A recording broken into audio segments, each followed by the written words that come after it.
هذه القصيدة تحكي عن القبيلة والصحب بشكل عام. ما في شيء تبديه. قلنا يا رب جنبنا من القال والقيل. قيل. وكفنا قل الحياة والنذالة. سالك بطاها والعمران والبيت. اقتص عرق الخبث واقطع حباله وظل من ظلل على الحق تضليل ذاك كثر نصبه وزاد احتياله.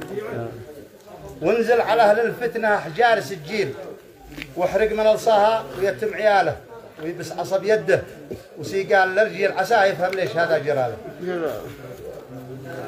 حق الصحب ذمه ومانه وتبجيل ومن تلاعب فيه عجل زواله كما قد الناس ذعنت للاباطيل وللعلوم الزايفه والخباله لامل فتصبح مننا مثل قابيل بيده اليمنى يطعن شماله يعزف له الشيطان بعض المواويل ورقصه والقاه يركب خياله في ذمته كم ياوي ما مقاتيل وفي البيضاء موسع مجاله ما ادري غبا في الناس ولا مهابيل كل ذي يعمل على ما بداله. لو نسأل سبيل ايش الاسباب يسبيل لجاب الاسباب العدم والجهاله والزندقه والمحذقه والتآويل واهل الرياء والكبرياء والسفاله ولوعه الولعه وكثر التخايل والكيف بالصوبين قد هاعتاله بعض الرجاجيل اطرحها تحت زنبيل واكتب على الزنبيل وجد زباله. بعض الرجاجيل اطرحها تحت زنبيل واكتب على الزنبيل يوجد زباله بايصل اصحابه لخس المواصيل وذمرك ذي ما يساوي بياله. الله معطيه النعم والمحاصيل ومعطياته مثل غيل الشلاله لاحتجت حاجه ما يقول بالتساهل مهما بلغ يا صاحبي راس ماله.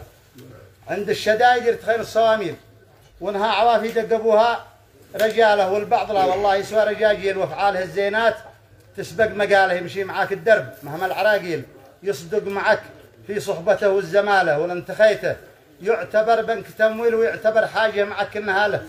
الذيب يبقى ذيب والثعلب مفعيل ولا الفساله شيء سواء والجماله ويختلف ما نهر دجله على النيل وفرق ما بين الهدى والضلاله. يا عين كفي دمعة بالمناديل القبيله في وضع يرثى لحاله وواقع اصبح شيلنا وبكر وانا شيل تكالبت هالمصلحه والدلاله والعفو منكم في نتائج وتحليل لي هاجس وجس حسب ما باحتماله وقلبي ابيض من بياض القناديل وعالم النيات مولى الجلاله ميزت موحيته وزنت المكاييل بين الحبوب الصابيه والنخاله وشرحت وضع الحال جمله وتفصيل والحر قد ما يفهم ايش الرساله.